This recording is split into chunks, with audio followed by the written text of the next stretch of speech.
What's up, everybody? This is the Forever Fit podcast with Anthony Cheam and my friend in Chatham on this crazy snow day in Burlington and Chatham in Ontario. We got hit with a pretty major storm. Thank you for joining. My name is Anthony Cheam, life coach, speaker, author, personal trainer, and sort of turning the crank to another more specific podcast again to extend and expand on the last initial podcast, kind of expanding on this and sort of the initiator of a new podcast. I did have another podcast prior to this called Power, Purpose, and Passion podcast, which is still all the 140 episodes or so are still on YouTube and all the other podcast platforms. And I wanted to kind of streamline it and just really get specific as to where the most important areas of your life that people probably need the most help with and could provide the greatest potential for benefit and helping you emotionally, physically, in your career, in your relationships, in your own personal self-confidence, self-esteem, self-expression, be able to enhance it the quickest way. And the best way I know how, and I've been in this industry for 20 plus years, is in the fitness and health industry. And I want to teach people how to not just be physically fit, but mentally fit, emotionally fit, and give people the best strategies that I've been overly obsessed about for the past 20, 25 years, and just studying peak performers, high performers in every industry possible. And I wanted to give this, give it a go in terms of being more specific. And that's why I'm here today. And we're going to be doing this weekly on, pretty sure on Mondays around 2:00 Eastern Standard Time, and being able to provide the best value and everything that I do from everything I've studied, from the best athletes, best, business people, the best mentors and coaches that I've ever studied, and what they do and the rituals that they take part in, and from supplementation to exercise to meditation to reading books or whatever it might be. And I want to be able to provide that for the people out there. So thanks for joining. And today I wanted to get into more about, and Cam, before I even get started, I just going to skip right at it. What's going on, Cam? How you doing? I'm doing great. Yeah, we got snowed in. I actually expected more snow. Yeah. Did you guys get it really bad up there? Or we got about 30 centimeters, and we got about 30 centimeters. And I've been out a couple times, and I'm just looking at my Fitbit watch. I've got close to 18,000 steps already, which is crazy today already. Today I just from shoveling the snow and doing my own workouts and everything. So I'm living it. I'm I'm every single day energized and optimized, right? So and to kind of piggyback on that, the reason why I'm able to do that with so much energy and pizzazz is because I have the wealth, the physical wealth, the energy, the huge bank account of energy every single day that I get up, at 3 a.m. in the morning and meditate for an hour, do all these things. And I'm able to perform at high levels. That doesn't mean I don't get tired. That doesn't mean I don't get frustrated. And like everybody else, I'm human just like everybody else. I have ups and downs and interesting days and days where it's like everything's going wrong and you're like, what's happening right now? But then you kind of sit back and go, what's really important, right? And I'm able to reflect on that in a positive way. So, but in today's session, Cam, and in people listen to on Instagram, I want to get into something about why is it important why is it important to take care of your health? I mean, it's such a simple question. If I were to ask you, why is it important to take care of your health? Why is it important to make your health a top priority? Why is it important to make you number one? And that's really the question. Because what it comes down to, and a lot of feminine energy has a lot tougher time making themselves first, when feminine energy is all about giving and sharing and taking care of, whereas masculine energy has a lot easier time in doing that. So, but why don't people make themselves number one? And why don't they make their health number one? As I heard Jim Rohn say one time, a long time ago in one of his audios, he said, well, if I take care of me, will you take care of you? If you take care of you, will you take care of me? And that's really what it comes down to, taking care of yourself so you can be a greater provider, contributor, whatever you decide to be, whatever role you're playing. And that's what it comes down to. And so that's why I do get up so early. I do go to bed pretty early, around the same time my kids go to bed, but I do so I can get up early, nurture myself, fill myself up, make deposits into my own health, spiritual soul bank account, and be of greater service to the world around me. And I've never, and as I said on the first podcast of the Forever Fit podcast, is my 3 non-negotiables is my spirituality, number 1, and number 2 is my physical health and well-being, and then number 3, my relationship with my wife and kids. I let nothing get in the way of that, and those sort of 3 non-negotiables have really guided me to experience life at the highest and deepest levels possible. So I encourage you people out there that are listening to this to really zone in on, if I said to you right now, if you study the greatest people, the most successful people out there in the world today, what would you say is, one of the greatest characteristics that each of these possess? Some of them you might say drive, hunger, determination, discipline, whatever it might be. But those characteristics mean nothing unless you have physical health and vitality. Right? Because if you don't have that, what good is the success? What good is the money? What good is the business success? And what good is having a nice car or a nice house where you can't even enjoy it because you're not really healthy? And trust me when I say this. I mean, I have a 94-year-old client, and let me tell you something. She is awesome. She's got so much energy. She wants to she has a wedding coming up in I think May or June, and she wants to go there and get on the dance floor. And I told her I was going to be her date on the dance floor. So it's just amazing. That really inspires me. And she makes sure she makes herself a top priority in taking care of her health and well-being. And so her advice to people is that don't wait till disease to show up before you start taking care of your health. Just like you wouldn't wait till financial where you needed $20,000 to fix your roof or $10,000 to fix your car or something like that, before you start saving money. So for the people out there, start making health deposits now. And what's great about what I'm telling you right now is this. If you guys can make one small habit. I mean, I was talking to a client the other day and I was telling him that, when it comes to nutrition, I'm not asking you to become a vegan and start eating weird snails and stuff, right? I'm not asking you to do that.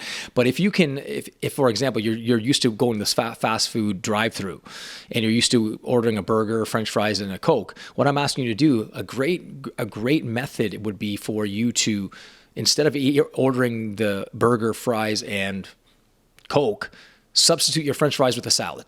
Can you do that for the next 21, 30, 45, 60, 90 days? And that's all you need to do. Can you do that? And they're like, well, that seems so easy.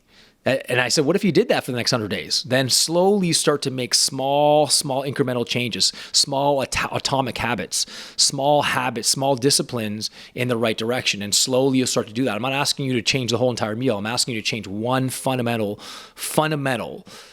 part of that fast food meal and then shift it and just make that. I mean, John Assaraf says, reduce it down to the ridiculous. And John Assaraf is a phenomenal business coach and mentor and all these things. And he talks about that. So reduce it to the ridiculous. And what I'm saying to you is, if you don't think small things can make a difference, let me just kind of reiterate something for you. I was explaining to him how if you were to invest $3.25 every day for the next 25 years, that's $100 a month for the next 25 years with a 16% return. You'd think, okay, what is that going to do? And so $3.25. So think about that, everyone. $3.25 deposit every single day for the next 25 years. And you just didn't do anything with it. You didn't miss a deposit, and you had a 16% return on that $100 a month deposit every single month for the next 25 years. Let me just kind of give you I'm just going to pull it up here. I wrote this all down and I did the numbers myself, but I just bear with me for a moment. And it blew my mind in terms of the numbers. And let me just read you guys the numbers here, because you guys are going to be totally blown away. So for $100 per month with a 16% return, after 5 years, that's $8,000. After 10 years, that's $21,000. After 15 years, that's $41,000. After 20 years, that's $75,000. And after 25 years, that's $125,000. All from what?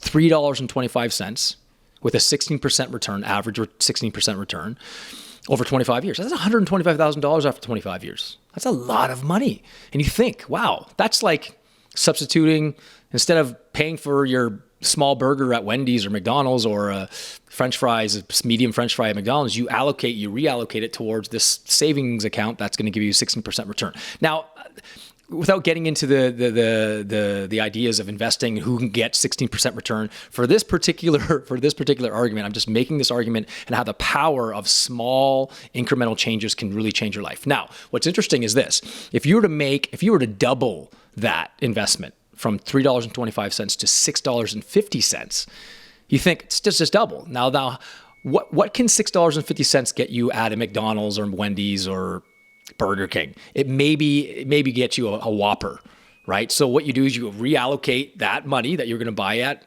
Burger King and put it into the savings account, which would yield you an average of 16% return.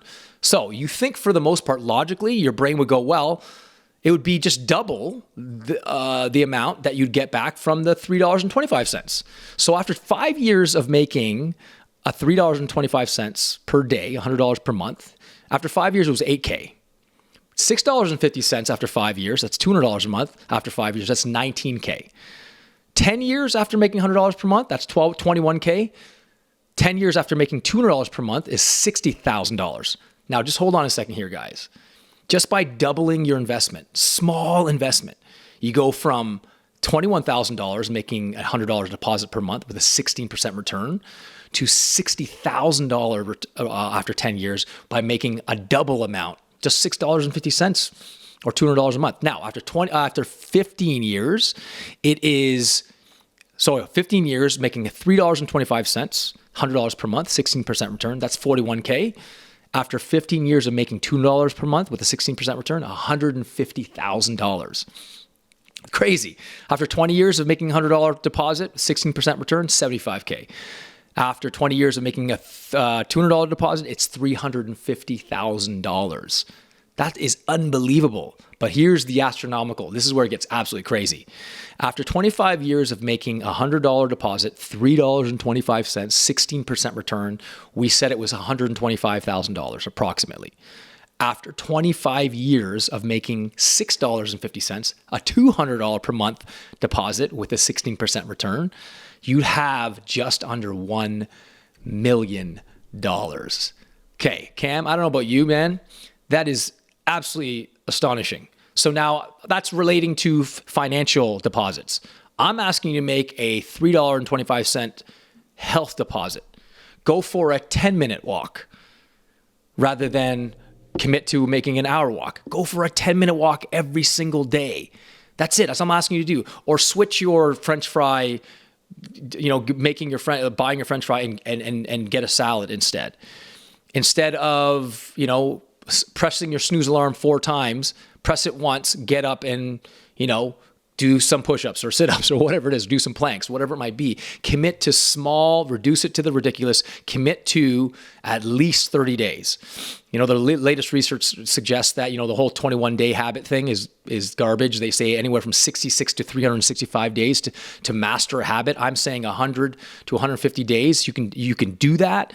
If you can commit to small atomic habits for 100 to 150 days, I promise you guys, over a lifetime, 25 years, you could have $1 million health account. That's all I'm saying to you guys. Small. You don't have to be on the cover of Men's or Women's Fitness or Oxygen Fitness. All I'm asking is small incremental habits, and you will start to reap huge rewards in the long term. So make your health a priority. Don't wait for disease to show up, 10 years, 20 years, 30 years from now. I always like to say this, that most people spend the first half of their life trying to succeed in getting their wealth at the expense of their health, and the second half of their life spending their wealth to get back their health. What I'm asking you to do is make a little bit of a shift and say, let's make my health number one. And with how this more amounts of energy I have access to, you'll be able to create the wealth that you want in many different facets of your life. And let me remind you, what sort of got me on this journey was a quote that a client of mine gave me was, it was 90% of people in the last 10 years of their life will spend the last 10 years of life in sickness or disease or in bad health. I want to reverse that number. I really want to reverse that number for people. Think about that again. 90% of people will spend the final 10 years of their life in sickness or bad health. That is crazy. And 9 out of 10 people. And if both my parents, died of pretty brutal diseases at early ages, and I'm here to motivate and inspire people to take command of their health. So hopefully you guys got a lot out of this particular episode. Hopefully it inspired you to think about certain things and the power of small atomic habits, the power of making small incremental changes, and will yield huge results and returns in your life. So hopefully that assists you on your journey. Fortunately, because this is a new podcast, I haven't come up with a cool introduction or a cool outro. I'm sure I'll do so sort of impromptu, but for the most part, I'm just speaking from my heart and unscripted from my heart and soul to you out there in the crazy world that we're in right now with COVID. So especially with COVID, start taking care of your health because of that. That's another reason too. So, and did I miss anything there, Cam? No, that was great. I was wondering where all those numbers were going, and then you brought it back to health, and I love that. I love that analogy. It's so good. My question, isn't it so good? It's crazy. It's wonderful. Just like how you don't really think about that compounding or just like what time does, because you think one day at a time. It's like, oh well, what's one day at a time? But really, it does add up. My question was, so just as we're ending here, could you challenge the listener and the viewer in a way, like what exactly should they do? Should they get a calendar? Should they start counting the days? Should they get a journal? Fantastic. What are, I love that. Little, like, do you have some examples of little things that people could do just to get people started? Awesome. Yeah. So for the people on Instagram, the question that Cam asked was, what are some small things that people can do to get started? Just, again, what it comes down to, start small. In fact, I have my one client who said, put him on a 100-day challenge. I had him get him a calendar. Now his goal was to work out 30 minutes a day. I said 100 days and then get a calendar and put an X after each 30-minute workout. That way, after 100 days, you have 100 X's in a row. And if you miss a day, you have to start over. You have to start over. I don't care if it's a 30-minute walk. I don't care if it's a 30-minute sort of just brisk walk or a walk out in nature. I don't care if it's 30 minutes of just doing a 30-minute plank, okay? Or walk with your dog. Consider that. Perception is power. So I want you guys to, again, if you can get a calendar, start writing X's down, or again, get a buddy. Get someone to do this with. Get a 100-day challenge. Just go, all right, so we're gonna work out for 15 minutes a day, 10 to 15 minutes a day. We're gonna do it for 100 days. We're gonna listen to this guy, Anthony. We're gonna say, all right, we're gonna do 10 minutes of exercise every day with a friend, and we're gonna make each other accountable. And so let's say you and your best friend decide to do this. And that the moment you finish your 10 minutes, you text your best friend or your personal trainer or your coach or your mom or your dad, whatever, whomever you're doing this with, you text them and say, hey, I did my 10 minutes. How you doing? And if one of you guys fails, you have to start over. Not both of you, one of you. So if Cam and I were doing this challenge together and we were rocking, we're 20 days into it, and then Cam misses a workout or I miss a workout, then we got to start right back at day one. Or if I miss it, we start right back at day. We both are making each other accountable. And so it's a great way to accountability is one of the greatest things you can actually that actually accelerates your growth and success in life. So get a buddy or get a calendar, start small. Okay. So those are the three things. Get a calendar, get a buddy, get a trainer, get a coach, get a mentor, whatever it is. Tell them what you're doing, do it together, a buddy system. And then number 3, start small, whether it be 10 minutes. If you're not used to working out for an hour every day, don't commit to 2 hours. That's setting up for failure. What I'm asking you to do is start small. If you haven't exercised ever, start with 5 minutes. Start with 30 seconds. I don't care. Just start. Commit to 30 seconds even. Or 4 exercises. Pick 4 exercises every day and just do them. Do 1 set of each. I don't care what it is. Start small and commit to it to 100 days. And based on that particular study, they did it at the University of London, I think it was, they said after 100 days, it's usually the chances of you going back to the old habits are very small. And then if you do it for the whole year, oh my gosh, the changes, it's literally seared into your system. Your body becomes physically addicted to that particular habit. So I hope you guys got a lot out of this podcast. And I'm a little bit tired. I just finished shoveling the snow twice out there, and I've got, as I said, 18,000 steps already, and I'm rocking and rolling on this podcast. But I wanted to support you guys on your journey. If you have any questions, feel free to leave it on Instagram or email me do we have an email right now there, Cam? Is it anthonycheam.com or anthony@anthonycheam.com? I guess they could email me at that email. And look me up on any of the Facebook, Instagram, whatever whatever it might be. But until then, you guys, take care of yourselves. Make your health your wealth. Forever fit, forever eternalized as superhuman health. I want you guys to have superhuman health, the Fountain of Youth blueprint. Let's do this. Let's do this together. We need to support each other. Love you guys. Have an amazing, amazing Monday. Take care.